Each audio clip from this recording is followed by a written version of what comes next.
Yes, next concept is settlement of account. देखिए, जब dissolution होता है तो हम अकाउंट्स का सेटलमेंट कैसे करते हैं। बेसिकली अगर हम सेटलमेंट की बात करें यहाँ पर, तो देखिए अब तक जो हमने रिकॉन्स्टिट्यूशन ऑफ पार्टनरशिप में पढ़ा, तो वहां पर जो है फर्म आगे भी कंटिन्यू होनी होती है। जब फर्म कंटिन्यू होनी होती है तो हम अकाउंटिंग उस लेवल पे करते हैं कि हमें आगे के हिसाब से भी उसके अकाउंट्स को मेंटेन करना है। बट यहाँ पर बात हो रही है फर्म के डिसॉल्व होने की। जब पूरी फर्म ही डिसॉल्व हो रही है तो सिंपल सी बात है कि हमारा बिजनेस आगे कंटिन्यू नहीं होगा। तो यहां हम अकाउंटिंग करेंगे उस लेवल पर जब हमें बिजनेस जो है डायरेक्टली क्लोज करना है।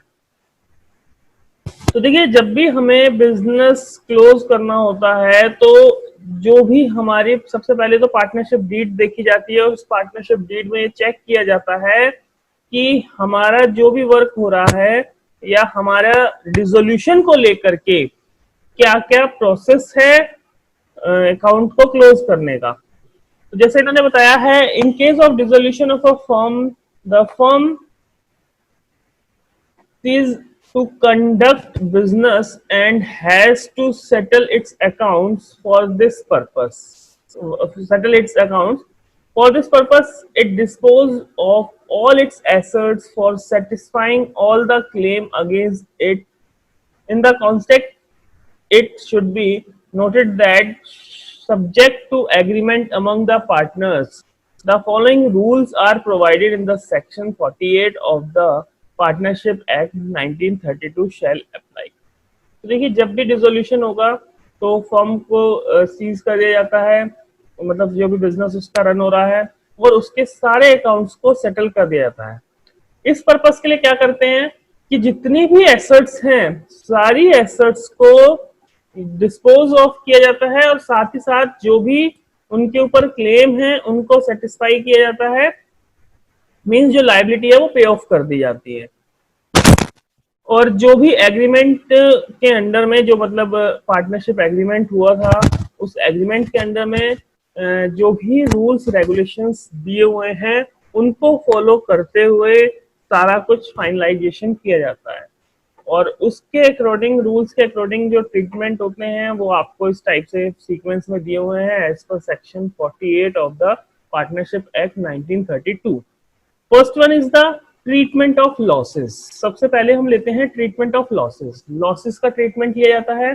Losses including deficiencies of capital shall be paid first out of profits, next out of capital of partners, and lastly if necessary by the partners individually in their profit sharing ratio।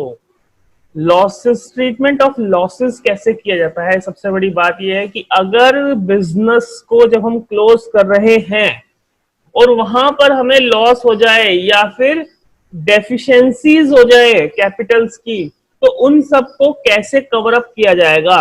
तो loss को cover up किया जाता है firstly out of profit. सबसे पहले जो cover up होता है वो किस में होता है? आउट ऑफ प्रॉफिट में। जो बिजनेस के अंदर प्रॉफिट्स अवेलेबल हैं उन प्रॉफिट्स में से इसको एडजस्ट किया जाता है। सेकेंडली कह रहे हैं next out of capital of partners. अगर हमारे प्रॉफिट्स अवेलेबल नहीं है या प्रॉफिट कम है हमारे पास, तो हम क्या करते हैं, पार्टनर्स की जो कैपिटल्स है उन कैपिटल्स में से इन लॉसेस को सेट ऑफ करते हैं, मतलब इन लॉसेस को एडजस्ट करते हैं।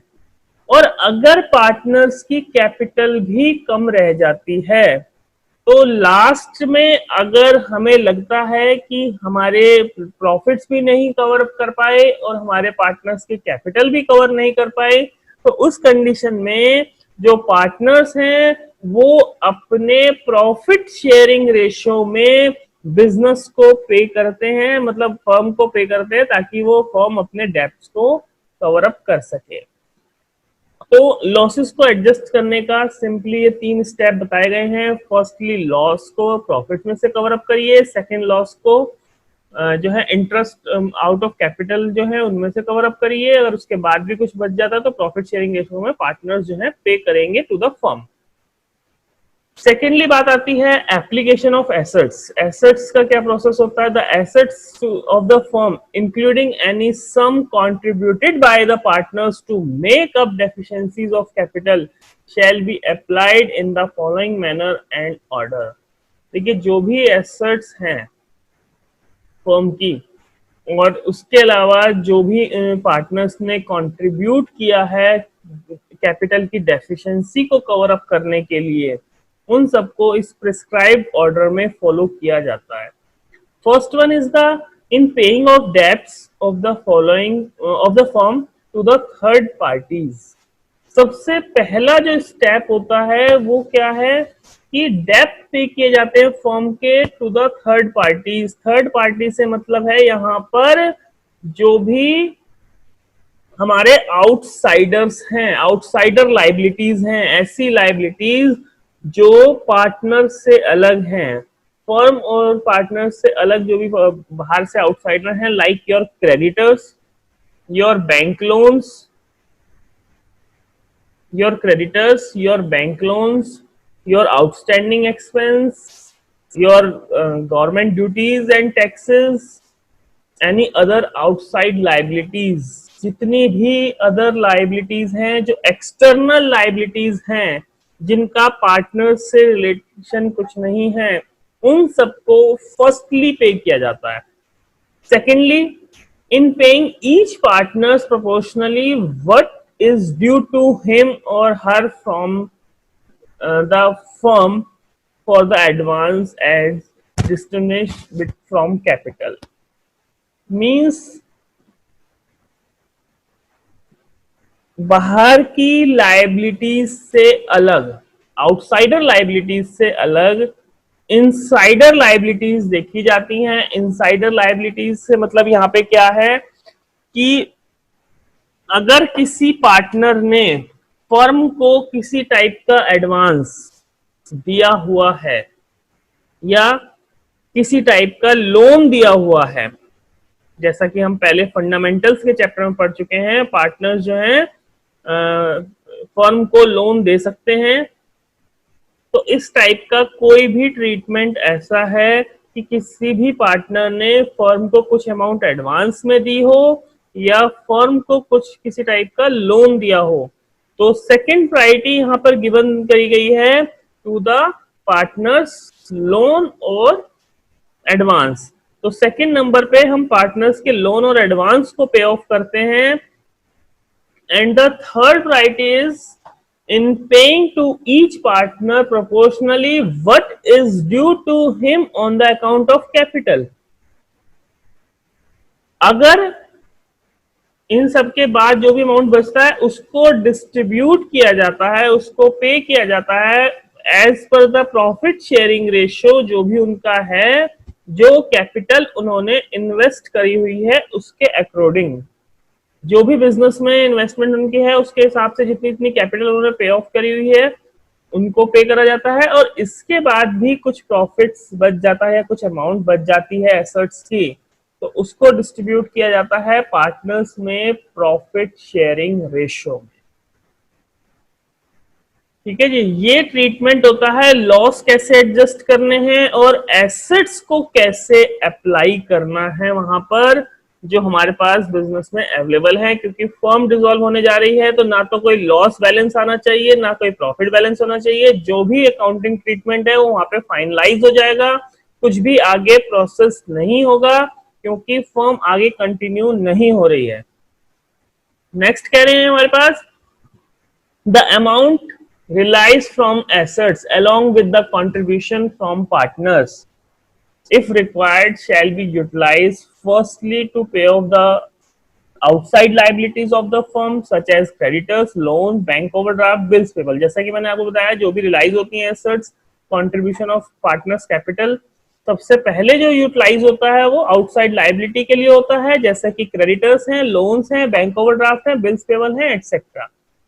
It may be noted that secured loans have precedence over the unsecured loans। एक चीज ये ध्यान रखनी होती है, अगर इन आउटसाइड लाइबिलिटीज में से कुछ भी सिक्योर्ड लाइबिलिटीज हैं, सिक्योर्ड लाइबिलिटीज से मतलब है कि अगर आपने ऐसा कोई लोन लिया हुआ है जिसके लिए आपने कुछ सिक्योरिटी दी हुई है।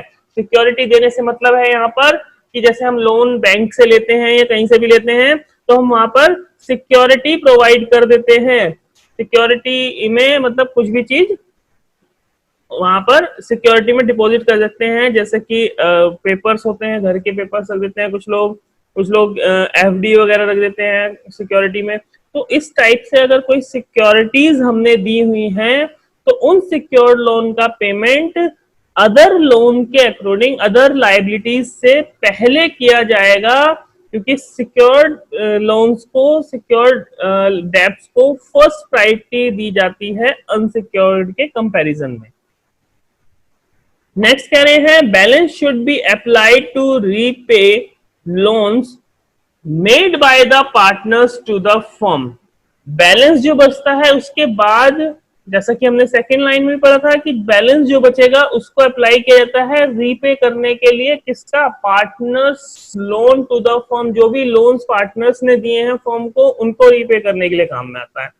In case the balance is not adequate enough to pay such loans and advance, they are to be paid proportionally। अगर इन केस ऐसी सिचुएशन आ जाती है कि बैलेंस जो बचता है वो इतना नहीं होता है कि उनके पास मतलब सफिशिएंट बैलेंस हमारे पास नहीं है कि हम उनको लोन को और एडवांस को टोटली पे ऑफ कर सके, तो उस कंडीशन में हम इनको प्रोपोर्शनली पे कर देते हैं। The amount left thereafter it is utilized in settlement of capital balance, then the surplus if any divided among the partners in their profit sharing ratio। अगर कोई भी अमाउंट ऐसी है जो कि इसके बाद बैलेंस बच जाती है तो हम उस अमाउंट को कैपिटल रेशियो में कैपिटल अकाउंट के बैलेंस के अकॉर्डिंग एडजस्ट कर लेते हैं, और इसके बाद भी अगर कुछ सरप्लस बचता है तो उसको डिवाइड कर दिया जाता है प्रॉफिट शेयरिंग रेशियो में। This is the sequence how to recover how to use the assets.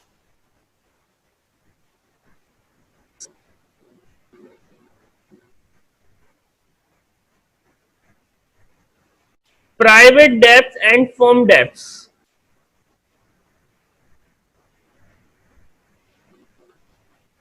Private debts and firm debts, where both the debts of the firm and the private debts of a partner coexist, the following rules as stated in section 49 of the act shall apply। देखिए दो type के debts यहाँ बताए गए हैं, private debts और firm debts. जहां पर दोनों टाइप के डेब्ट्स अवेलेबल होते हैं वहां पर प्राइवेट डेब्ट जो होंगे किसी भी पार्टनर के, उनके लिए सेक्शन 49 जो है वो एक्ट का काम करता है हमारा। The first one is the property of the firm shall be applied first in the payment of the डेब्ट of the firm, and then the surplus if any shall be divided among the partners as their claim, which can be utilized for the payment of their private liabilities।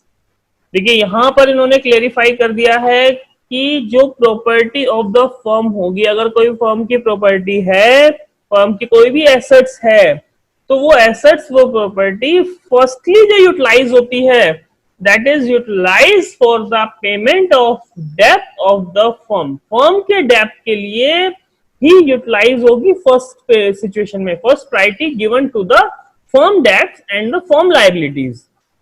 And then the surplus if any, अगर कोई surplus बच जाता है उस surplus को divide किया जाता है पार्टनर्स में उनके क्लेम के अकॉर्डिंग, और उसको वो यूटिलाइज कर सकते हैं, उन अमाउंट को वो यूटिलाइज कर सकते हैं for the payment of their private liabilities. अपने प्राइवेट लायबिलिटीज को पे करने के लिए बाद में वो यूटिलाइज कर सकते हैं। The private property of any partner shell be applied first in the payment of the private debts, and the surplus if any may be utilized for the payment of the firm debt। in the case of the firm liability exceed the firm assets। देखिए यहाँ पर दूसरी clearance भी दी गई है कि in case किसी partner की प्राइवेट प्रॉपर्टी है और साथ ही साथ फर्म की भी मतलब प्राइवेट लाइबिलिटीज भी है और साथ ही साथ फर्म की लाइबिलिटीज भी है, तो प्राइवेट प्रॉपर्टी का यूटिलाइजेशन फर्स्टली प्राइवेट डेब्ट या प्राइवेट लाइबिलिटी को पे करने के लिए किया जाएगा, और अगर कुछ बच जाता है तो उस अमाउंट को यूटिलाइज किया जा सकता है फर्म के डेब्ट को पे करने के लिए, वो भी उस कंडीशन में जब फर्म की लाइबिलिटी फर्म की एसेट से एक्सीड कर जाए। देखिए समझने वाली बात यहाँ पर इंपॉर्टेंट क्या है, दो तरह के डेब्ट्स हैं, दो तरह की एसेट्स हैं, private debts private assets, firm debts firm assets. Firstly firm point of view से बताया गया है कि फर्म की प्रॉपर्टी को फर्म की एसेट्स को फर्स्ट प्रायोरिटी फर्म के डेब्ट्स के लिए दी जाती है। फर्म के डेब्ट्स को पे करने के लिए सबसे पहले फर्म की ही प्रॉपर्टी और फर्म की ही एसेट्स को यूटिलाइज किया जाता है। अगर उसका पेमेंट करने के बाद कोई भी एसेट्स या कोई भी प्रॉपर्टी फर्म में बच जाती है तो उसका यूटिलाइजेशन किया जा सकता है प्राइवेट एसेट्स या प्राइवेट लाइबिलिटीज को पे करने के लिए as per the partner claim. जितना भी पार्टनर्स का क्लेम है उसके अकॉर्डिंग डिवाइड कर दिया जाता है। सेकेंड कंडीशन बताई गई है कि किसी भी पार्टनर की अगर प्राइवेट प्रॉपर्टी है तो उस प्राइवेट प्रॉपर्टी को फर्स्टली यूटिलाइज किया जाता है प्राइवेट डेब्ट्स को पे करने के लिए। अगर उसके बाद भी कुछ अमाउंट बच जाती है तो उस अमाउंट को उस पेमेंट को यूटिलाइज किया जाता है फर्म के डेब्ट्स के लिए। अगर फर्म की लायबिलिटी फर्म की एसेट से एक्सीड हो जाती है तो इंपॉर्टेंट पॉइंट नीचे एक और दिया गया है, it may be noted that the private property of the partner does not include the personal property of wife and children. Thus, if the assets of the firm are not adequate enough to pay off firm's liability, the partners have to contribute out of their net private assets, means private assets minus private liabilities। देखिए यहाँ पर एक important point clarify किया गया है कि अगर private property की बात करी जाए तो प्राइवेट प्रॉपर्टी में किसी भी पार्टनर की प्राइवेट प्रॉपर्टी में उनकी वाइफ और उनके चिल्ड्रन की पर्सनल प्रॉपर्टी इंक्लूड नहीं है। मींस अगर इन केस, क्योंकि देखिए पार्टनरशिप में हमने एक बात पढ़ी थी कि पार्टनरशिप बिजनेस जो है उसमें जो लायबिलिटी होती है वो अनलिमिटेड लायबिलिटी होती है। अनलिमिटेड लायबिलिटी से मतलब यहाँ क्या होता है कि अगर इन केस पार्टनर्स जिस फर्म में वर्क कर रहे हैं उस फर्म से, जो भी पार्टनरशिप बिजनेस उनका चल रहा है उस फर्म से उनकी फर्म के डेब्ट का पेमेंट नहीं हो पाता है तो पार्टनर्स के पर्सनल एसेट्स से भी डेब्ट का पेमेंट किया जा सकता है। तो यहां पर ये चीज ध्यान रखने की है कि जब पर्सनल एसेट्स यूटिलाइज होंगी तो उस पर्सनल एसेट्स में उनकी वाइफ और उनके चिल्ड्रंस की पर्सनल एसेट्स इंक्लूड नहीं करी जाएंगी। मींस वाइफ के ऑर्नामेंट्स, वाइफ का अपना पर्सनल अमाउंट, कुछ भी जो उनके फादर ब्रदर या किसी और ने उन्हें दिया हो, सिर्फ वही अमाउंट आप अपने पर्सनल एसेट्स का यूटिलाइज कर सकते हैं जो आपने बिजनेस से ड्राइंग कर करके मतलब बनाया हो या जो आपका पर्सनल एसेट्स हो। आपकी फैमिली मेंबर्स में किसी का भी पर्सनल एसेट या प्राइवेट एसेट्स को यहाँ पर यूटिलाइज नहीं करनी है। और साथ में ये भी क्लियरिफाई किया गया है कि जो हमारी प्राइवेट एसेट्स मतलब प्राइवेट जो लायबिलिटीज अगर हमारी फर्म की कंप्लीट नहीं हो पाती हैं, मतलब फर्म के एसेट से लायबिलिटी का पेमेंट नहीं हो पाता है, तो जो अमाउंट कंट्रीब्यूट की जाएगी पार्टनर्स की तरफ से वो उसकी नेट प्राइवेट एसेट्स होनी चाहिए। मींस प्राइवेट एसेट्स में से पहले प्राइवेट लायबिलिटीज को लेस कर दिया जाएगा, देन आफ्टर जो बचेगा वो फर्म के लिए यूटिलाइज किया जाएगा। That is the difference between private debts and the firm's debts.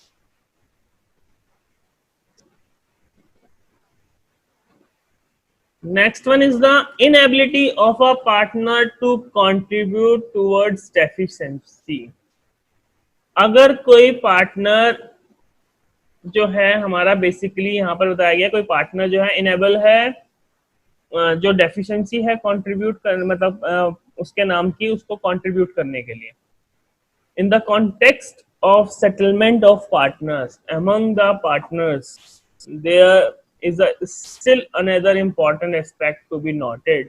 When a partner is unable to contribute towards the deficiency of his capital, the amount finally showing in the debit balance, he and she is paid, is said to be insolvent, and the sum not recoverable is treated as the capital loss of the firm. In absence of any agreement to the contrary, such a capital loss is to be borne by the remaining solvent partners in accordance with the principle laid down in the Garner versus Murray case, which states that the solvent partners have to bear such loss in the ratio of capital as on the date of dissolution. However, the accounting treatment relating to the dissolution partnership on account of insolvency of the partner is not being taken up at this stage. देखिए important point यहाँ पर ये बताया गया है, inability of a partner to contribute toward deficiency.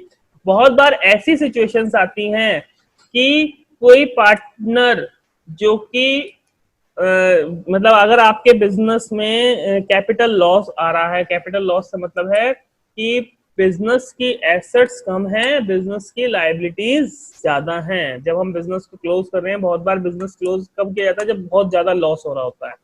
तो जब बहुत ज्यादा लॉस हो रहा होता है और हम बिजनेस को क्लोज करते हैं, तो हमारी लायबिलिटीज हमारी एसेट्स से ज्यादा हो जाती हैं।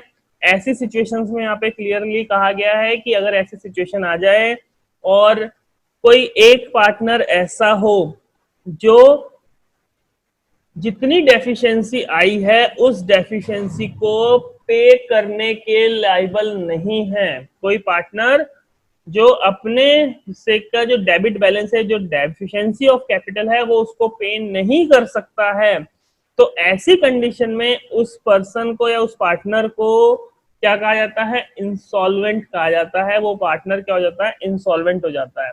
और ऐसे इंसॉल्वेंट पार्टनर का जो भी अमाउंट है वो कैपिटल लॉस के तरीके से ट्रीट किया जाएगा कि भाई बिजनेस में क्या हुआ है, कैपिटल लॉस हुआ है। और अगर ऐसी सिचुएशन में कोई भी पार्टनरशिप एग्रीमेंट नहीं दिया गया है, तो इस कैपिटल लॉस को बचे हुए पार्टनर जो कि सॉल्वेंट हैं वो अपने कैपिटल शेयरिंग रेशियो में डिस्ट्रीब्यूट करेंगे as per the rules of Garner versus Murray case. देखिए गार्नर वर्सेस मर्रे केस जो है, एक डिटेल में मैं आपको आगे बताऊंगा कि एक केस था जिसमें मतलब 3 पार्टनर थे ये, तो उनका ये केस है, उसमें एक पार्टनर डिसॉल्व हो गया था, तो इनके बीच में बहुत सारी प्रॉब्लम्स आई थी, उनको लेकर के एक केस हुआ था जिसका रिजल्ट्स वगैरह डिफरेंस है। इस केस का जो रिजल्ट है वो यही है कि जो मतलब डिस्ट्रीब्यूशन ऑफ लॉस होता है, मतलब कैपिटल लॉस, अगर कोई पार्टनर इंसॉल्वेंट हो जाता है और उस केस में कोई भी लॉस होता है, कैपिटल लॉस जो डेफिशिएंसी उसकी रह जाती है, उसको हमेशा बचे हुए पार्टनर्स कैपिटल शेयरिंग रेशियो में ही डिस्ट्रीब्यूट करते हैं। और अगर यहाँ पर किसी टाइप का आपका एग्रीमेंट होता है पार्टनरशिप डीड में, तो एज पर द एग्रीमेंट जो भी मेंशन होता है उसको ही यहाँ पर फुलफिल किया जाता है। This is a treatment of inability of a partner to contribute towards efficiency. आगे इसका क्या ट्रीटमेंट आएगा वो हम अकाउंटिंग में सीखेंगे, कैसे कैसे इसको रिकवर किया जाता है। तो ये हमारा आज तक का टॉपिक है और बाकी टॉपिक हम कल कंटिन्यू